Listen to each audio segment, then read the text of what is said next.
Welcome! In front of me I have AMAZFIT Balance 2 and I'm gonna show you how to turn on this watch.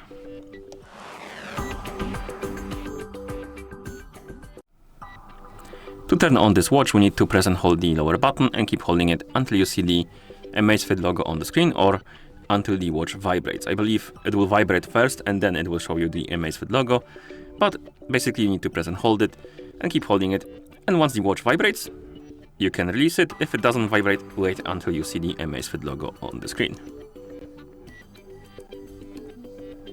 Mine watch did vibrate, so I released the button. Now we can see the AMAZFIT logo on the screen, and now we need to wait until the watch is done booting up. And here we have it.